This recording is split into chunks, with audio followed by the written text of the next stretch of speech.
Hello friends, स्वागत है आप सभी का सीबीबी का आर्ट्स क्लास में। आज के इस वीडियो में नागरिक शास्त्र के 25 इंपॉर्टेंट क्वेश्चन आपको सॉल्व कराने वाले हैं। पूरा का पूरा अच्छे से तैयार भी करवा देंगे। दोस्तों को बता दियो, मैंने क्वेश्चन सेलेक्ट किया है, वो पिछले कई सालों में पूछे जा रहे हैं। तो 25 इंपॉर्टेंट क्वेश्चन 2025 बोर्ड परीक्षा के लिए यहां से क्वेश्चन दो आपके पेपर में जरूर देखने को मिलेंगे। तो चलिए फटाफट एक बार रिवीजन कर लेते हैं और साथ में मैं आपको याद भी करवा दूंगा, तो आप उसकी चिंता मत करिएगा। चलिए शुरुआत करते हैं नागरिक शास्त्र के 25 इंपॉर्टेंट क्वेश्चन। तो दोस्तों सबसे पहले बात करते हैं यहाँ पे 25 इंपॉर्टेंट क्वेश्चन में। पहला क्वेश्चन आपके सामने यहाँ पे, सोवियत संघ का विघटन कब हुआ था? 2020 में, 2022 में प्रश्न पूछा गया था। एग्जाम्पल के तौर पे मैंने यहाँ पे लिख दिया है। तो यहाँ पे देखिए सोवियत संघ का विघटन कब हुआ था, तो आप सभी को अच्छे से पता होगा। सोवियत संघ का विघटन 1991 में हुआ था। थोड़ा सा ट्रिक पॉइंट लगा लीजिए।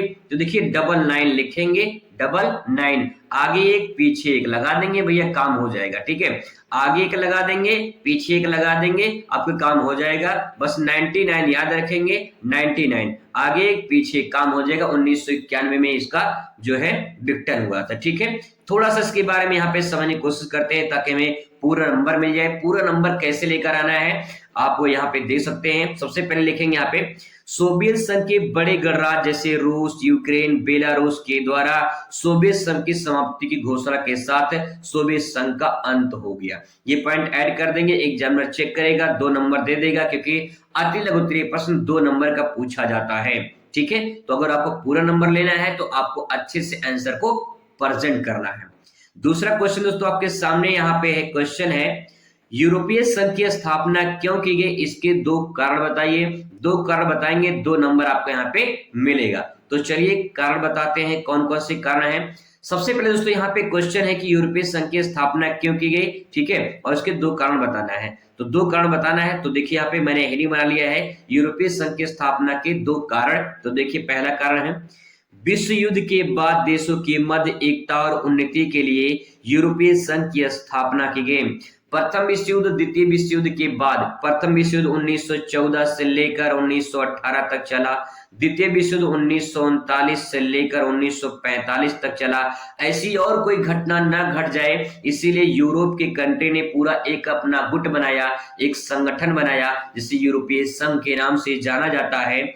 और वही है कि जो विश्व युद्ध हुआ था उसके बाद देशों में एकता बनी रहे, उन्नति करे देश, और इसके लिए जो है एक गुट बनाया गया, इसका नाम है यूरोपीय संघ की स्थापना की गई। तो यहाँ पे आंसर जो ये पूछा गया ना, यूरोपीय संघ की स्थापना क्यों की गई, तो पहला आंसर देखिए यहाँ पे आपको मिल गया कि विश्व युद्ध के बाद देशों की मध्य एकता बनी रहे, उन्नति के लिए, विकास उनका, और फिर इसके बाद जो है इसके लिए यूरोपीय संघ की स्थापना की गई। तो पहला आंसर मिल गया और पहला कारण भी हो गया। स्मार्ट आंसर, स्मार्ट तरीके से। ठीक है, नेक्स्ट लिखेंगे, यूरोपीय अर्थव्यवस्था का पुनर्निर्माण किया जाए और देश के बीच आपसी जो संबंध है वो नए प्रकार से बनाना। जब एक गुट में लड़ाई हो जाती है तो किसी प्रकार से उसको भाई मना के अपना काम कर लिया जाए। अगर आपके दोस्तों में दोस्त से लड़ाई हो गई तो भाई किसी प्रकार से मना लो, आपसी जो मतभेद वो सही नहीं है, और एक दूसरे की मदद करो। दोस्ती बहुत अनमोल होती है। ठीक है, इस प्रकार से यूरोपीय संघ ने गुट बनाया और आपसी संबंध बनाए। तो ये 2 पॉइंट आप लिखेंगे, 1 नंबर, 2 नंबर, 2 नंबर आपको मिल गया, काम खत्म।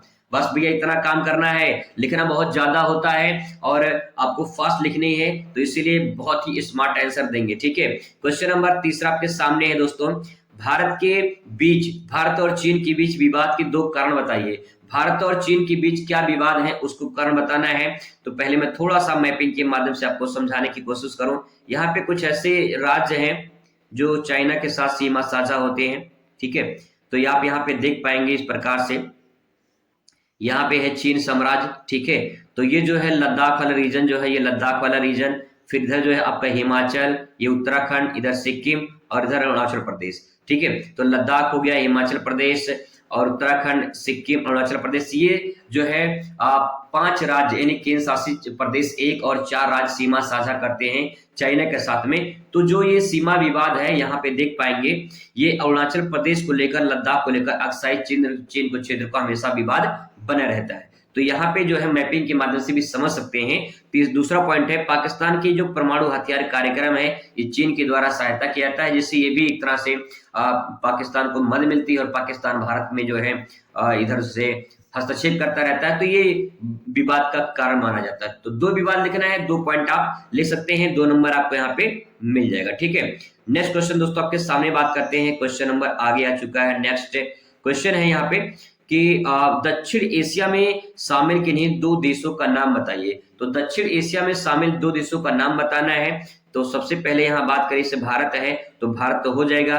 फिर भारत के ऊपर यहाँ पे देखिए भूटान है, नेपाल है, बांग्लादेश है। वैसे 2 देश पूछा है तो मैंने यहाँ पे 4 लिखा है, आपको 2 ही लिखना है। ठीक है, जितना पूछा जाए उतना लिखना है, उतना ही नंबर मिलेगा, उससे ज्यादा नहीं मिलेगा। इसीलिए जितना पूछा जाए उतना ही आपको लिखना है। ठीक है, क्वेश्चन दोस्तों नेक्स्ट आपके सामने है, नेपाल गणतंत्र गणराज्य कब बना था। तो नेपाल जो है 2008 में जो है यहाँ पे राजतंत्र समाप्त होने के बाद लोकतांत्रिक गणराज्य बना था। पहले वहां राजतंत्र हुआ करता था, राजतंत्र में राजा का शासन हुआ करता था, और फिर इसके बाद जो है राजतंत्र खत्म हुआ। इसके बाद जो है राजतंत्र 2006 में खत्म होता है और फाइनली 2008 में लोकतंत्र गणराज्य बन जाता है। ठीक है, चलिए नेक्स्ट क्वेश्चन, छठा क्वेश्चन आपके सामने है, संयुक्त राष्ट्र संघ की प्रमुख अंग के नाम लिखिए। तो जो संयुक्त राष्ट्र संघ है इसके प्रमुख अंग कौन से हैं। तो देखिए इसमें हेडिंग डालेंगे संयुक्त राष्ट्र संघ के प्रमुख अंग और लिखेंगे, पहला है यहाँ पे महासभा, सुरक्षा परिषद, अंतर्राष्ट्रीय न्यायालय,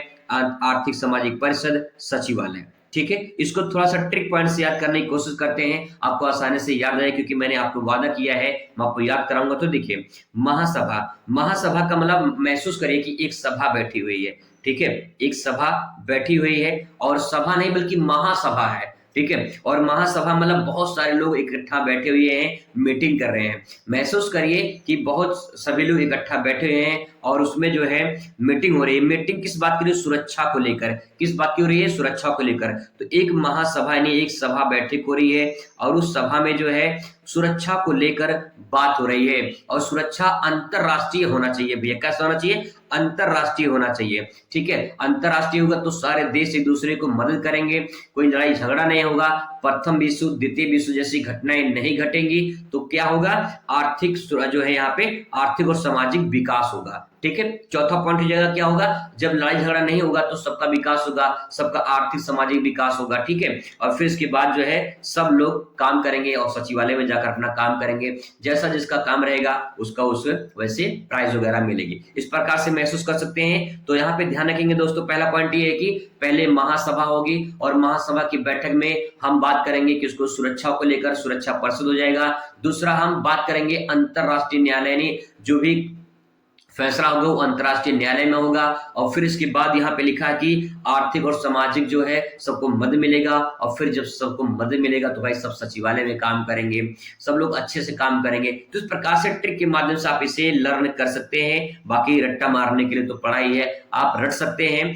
दोस्तों ध्यान रखिएगा, रट कर आप याद कर सकते हैं कुछ पल के लिए, लेकिन समझ जाएंगे तो लॉन्ग टाइम के लिए आप याद कर पाएंगे, समझ पाएंगे, क्योंकि आगे अगर आपको पढ़ना है तो आपको भविष्य में काम देगा ये सब। ठीक है, नेक्स्ट क्वेश्चन है, वैश्विक स्तर पर फैलने वाली 2 महामारियों का नाम बताइए। तो एड्स एक महामारी है और कोरोना आप जानते हैं एक महामारी है। चाइना से निकलकर पूरी दुनिया में फैल गया था। जब कोई एक बीमारी होती है, ठीक है, जब कोई एक बीमारी होती है तो उसे हम कोई क्षेत्र में होती है तो उसे हम बीमारी कहते हैं, लेकिन जब वो बड़े स्तर में फैल जाती है, कई देशों में फैल जाती है, तो उसे महामारी कहते हैं, क्योंकि महा मतलब बहुत लोगों को मारी है। कौन, वो बीमारी महामारी इसलिए कहा जाता है। ठीक है, कोरोना, तो कोरोना और एड्स एक महामारी है। 2 नंबर मिल जाएगा, काम लोहा है भैया। आगे देखिए नेक्स्ट क्वेश्चन, पृथ्वी सम्मेलन कहाँ और किस लिए आयोजित किया गया था। तो किस लिए आयोजित किया गया था भाई, किस लिए, अभी कहाँ लिए। तो देखिए आगे बात करते हैं यहाँ पे, पृथ्वी सम्मेलन कब हुआ था, 1992 में। कब, 1992 ध्यान रखेंगे, 1992। ठीक है भैया, ध्यान रखेंगे, पृथ्वी सम्मेलन 1992 में हुआ था। कब, 1992 में, और ब्राजील के शहर रियो डी जनेरो में। ठीक है, मैं थोड़ा सा अगर आपको महसूस कराऊं तो यहाँ पे ये साउथ अमेरिका महाद्वीप, ठीक है, साउथ अमेरिका महाद्वीप का जो है इस प्रकार से ये वाला जो पोर्शन है ये ब्राजील देश है। ठीक है, ये ब्राजील देश है, और ब्राजील का एक शहर है यहाँ समुद्र के तट पर, इसका नाम है रियो डी जेनेरो। ठीक है, रियो डी जेनेरो इसका पूरा नाम हो गया, मतलब ये नाम हो गया।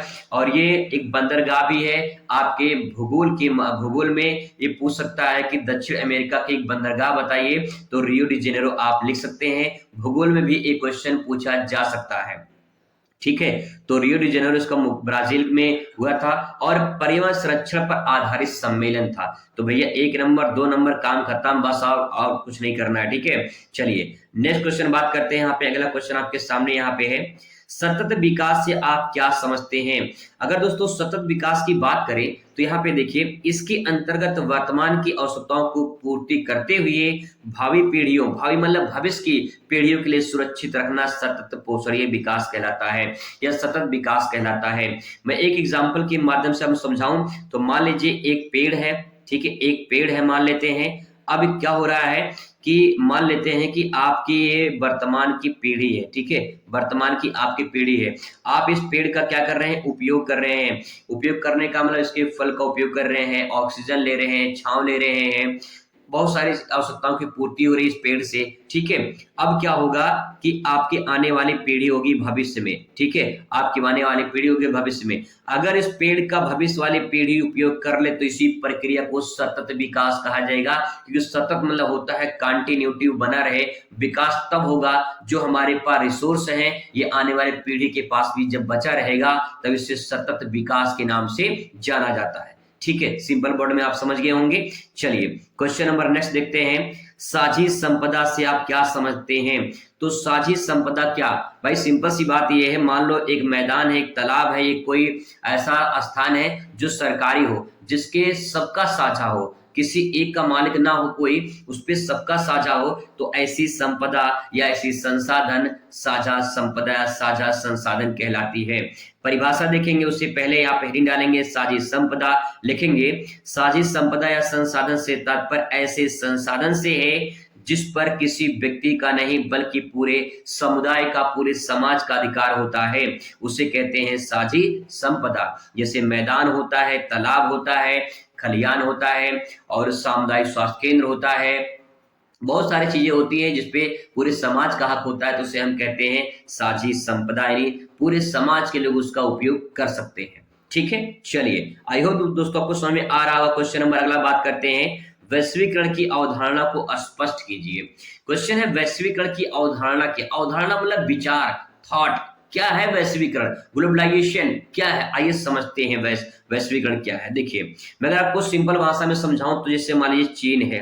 ठीक है, चीन है, ये चीन जो सामान बेचता है ना भैया, वो एक ही देश में नहीं बेचता है, कई सारे देशों में बेचता है, ये बात ध्यान रखिएगा। मान लेते हैं यहाँ पे कोई देश का नाम लेते हैं, ABC ऐसे लिख देते हैं। ठीक है, अब यहाँ पे देखिए चीन क्या करता है, अपना सामान ए देश में बेच रहा है, B में बेच रहा है, C में बेच रहा है, D में बेच रहा है। तो चीन कर क्या रहा है भाई? चीन कर रहा है अपने सामान को दूसरे देश में बेचना, यानी दूसरे तीसरे चौथे पांचवें देश में ऐसे बेचना। तो ये क्या कर रहा है? वैश्वीकरण कर रहा है, अपने सामान को दूसरे देशों में बेचना या अपने अर्थव्यवस्था को दूसरे अर्थव्यवस्था के साथ जोड़ना, क्या कहलाता है? वैश्वीकरण के नाम से जाना जाता है। ठीक है, ये वैश्वीकरण क्या होता है तो एक बार में और समझते हैं। वैश्वीकरण क्या है? एक प्रक्रिया है, एज अ प्रोसेस, एक प्रक्रिया है जिसमें विश्व स्तर पर सामाजिक, आर्थिक, राजनीतिक और सांस्कृतिक रूप से एक दूसरे से जुड़े होते हैं, एक दूसरे का प्रभाव पड़ता है, उसे कहते हैं वैश्वीकरण। ठीक है, अगर आपको एक लाइन में समझना तो आप इतना समझ जाइए कि अपनी कोई संस्कृति, अपनी कोई आर्थिक मतलब वस्तु और सेवा, अपनी कोई राजनीतिक स्थिति किसी दूसरे के साथ जो है, दूसरे देश के साथ मिल जाए, जुड़ जाए, तो उसे वैश्वीकरण के नाम से जाना जाता है। ठीक है, चलिए नेक्स्ट क्वेश्चन दोस्तों आप बात करते हैं। क्वेश्चन नंबर 12, वैश्वीकरण के नहीं 2 दुष्परिणामों का उल्लेख कीजिए। इसके दुष्परिणाम भी है भाई, हर इंसान की एक अच्छाइयां बुराइयां होती है, तो वैश्वीकरण के कुछ दुष्परिणाम है, पूछे जा सकते हैं, ध्यान से समझ लीजिए। पहला है एकाधिकारवादी। ठीक है, दूसरा है परस्पर निर्भरता। एकाधिकारवादी का मतलब होता है एक अधिकार होता है, जैसे मान लो कि बहुत सारे लोग एक दूसरे पर निर्भर होते हैं, तो जिस पर निर्भर हो गए उसका वो अधिकार हो जाए, भाई ये मेरे अधिकार क्षेत्र में आता है, मैं ही बिजनेस करूंगा। ठीक है, तो कहने का मतलब ये है एकाधिकार हो जाता है। पारस्परिक निर्भरता। बहुत सारे देश हैं जो अर्धविकसित है, जो विकासशील हैं, वो उस देश से अटैच हो जाते हैं जो देश सक्षम होते हैं और उसी पर निर्भर हो जाते हैं। ठीक है, बहुत सारे देश हैं जो चाइना पर निर्भर है, छोटे छोटे देश चाइना पर निर्भर हैं और उसी के आधार पे चलते हैं। तो ये पारस्परिक निर्भरता जो है वैश्वीकरण हो जाएगा, क्योंकि जिस दिन अगर वो मतलब की अर्थव्यवस्था उसका खराब हुआ, उस दिन उन देशों की अर्थव्यवस्था खराब हो जाएगी जो चाइना पर निर्भर है। ठीक है, इस प्रकार से समझ सकते हैं। चलिए क्वेश्चन नंबर नेक्स्ट दोस्तों आपके सामने है, महात्मा गांधी की हत्या कब और किसने की थी? तो महात्मा गांधी की हत्या 30 जनवरी 1948 को नाथूराम गोडसे ने की थी। ठीक है, ये तो आपको पता होगा। क्वेश्चन नेक्स्ट बात करते हैं, किन्हीं दो ऐसे राज्यों का नाम बताइए जो पहले केंद्र शासित प्रदेश थे। तो अरुणाचल प्रदेश और गोवा, ये दो ऐसे राज्य थे जो पहले केंद्र शासित प्रदेश हुआ करते थे। ठीक है, अगर मैं थोड़ा सा मानचित्र में दिखाऊं कि ये मानचित्र में जो है कैसे आप इसे देख पाओगे, तो यहाँ पे महसूस कर लीजिएगा थोड़ा सा।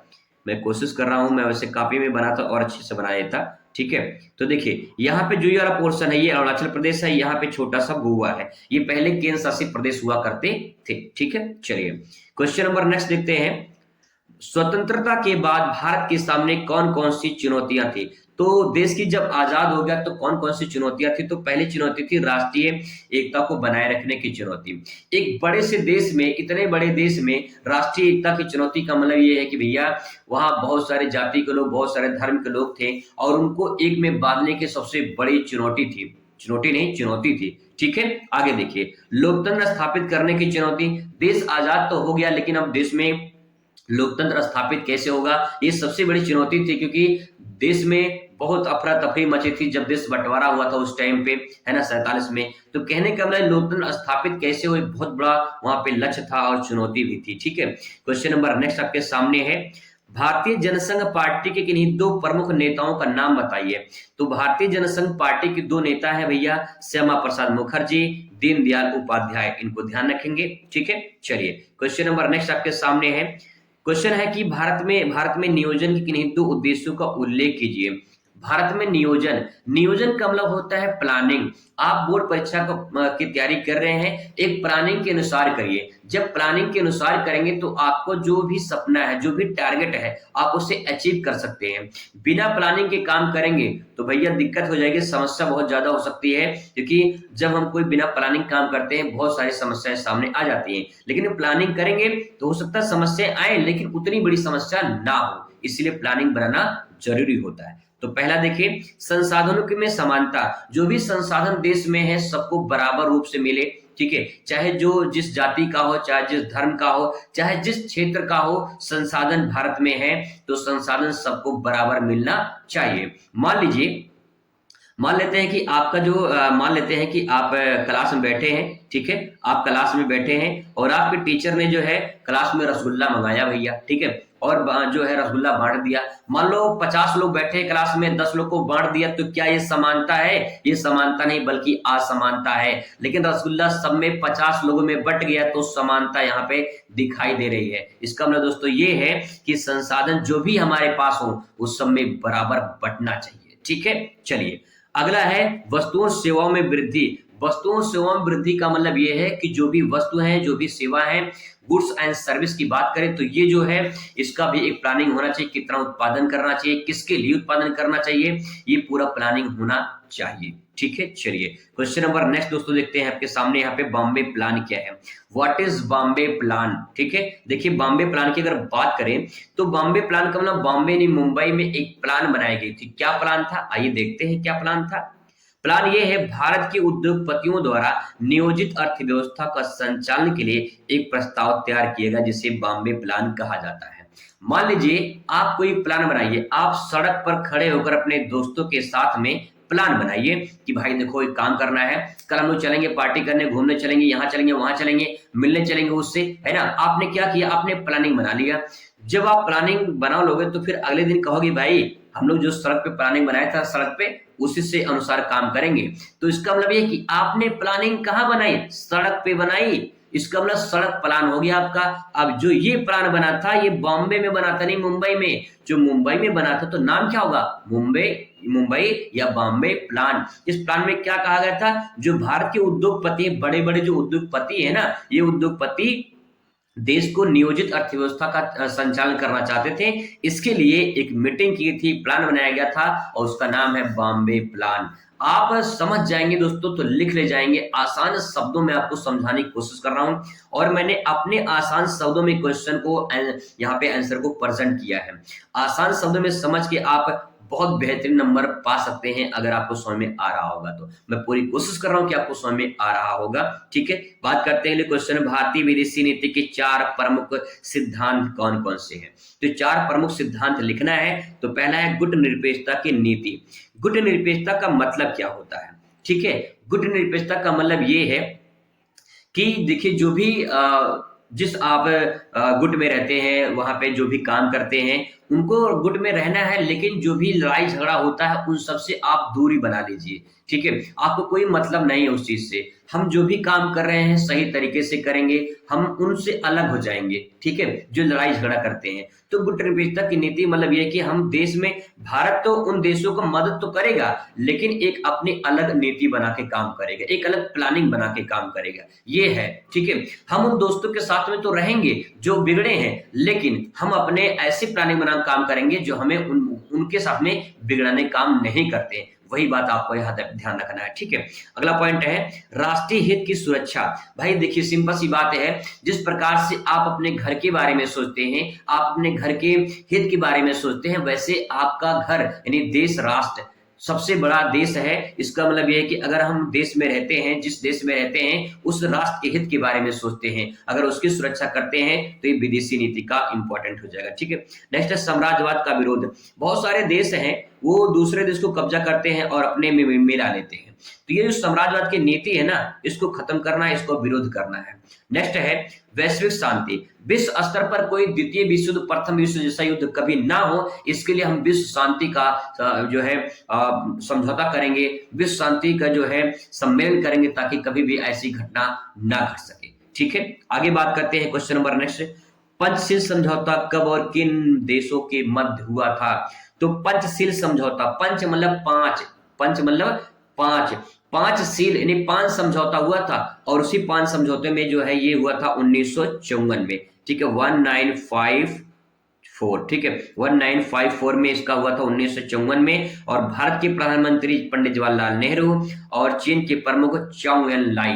ठीक है, कौन? चाउ एन लाई। आप महसूस करिए कि चाउमिन लाई ऐसे भी याद कर लीजिए भैया, क्योंकि उनका नाम है चाउमिन लाई, चाउमिन लाई।